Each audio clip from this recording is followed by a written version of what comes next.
Après l'ouverture des évaluations par les jaunes tôt ce lundi matin, c'est Ninku, équipe bleue, menée par Ambre, qui est montée sur scène pour défendre sa place dans cette semaine très particulière des évaluations par équipe.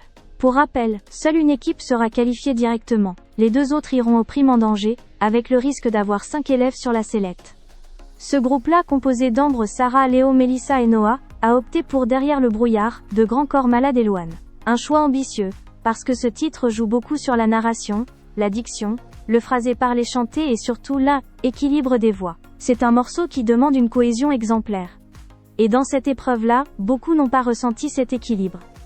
Les improvisations de l'aile, équipe bleue.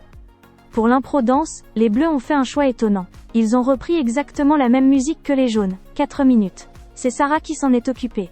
Elle a proposé un travail énergique, musclé, technique, presque calibré. Prime selon les observateurs présents dans le live. Pour l'impro-théâtre, c'est Mélissa qui a pris la responsabilité. On sait à quel point elle est attachée à l'interprétation. Elle s'est donnée avec implication, émotion et implication corporelle. Mais malgré cet investissement sur les impros, c'est le collectif chanté qui a fait débat. Les réactions téléspectateurs sont extrêmement dures.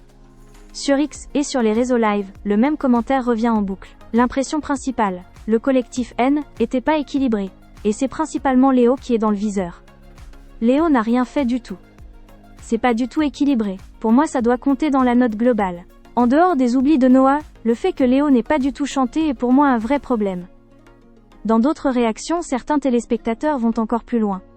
Moins trop de trous de mémoire. Moins manque de cohésion. Moins absence de puissance vocale commune. Moins pas de fusion chorale. Bref, cette prestation ne semble pas convaincre. Entre un morceau complexe, une distribution vocale mal répartie et un sentiment d'inachevé, les Bleus ne partent pas favoris pour la qualification directe. La pression monte, car désormais il reste encore l'aile, équipe d'Anouk, les rouges à passer.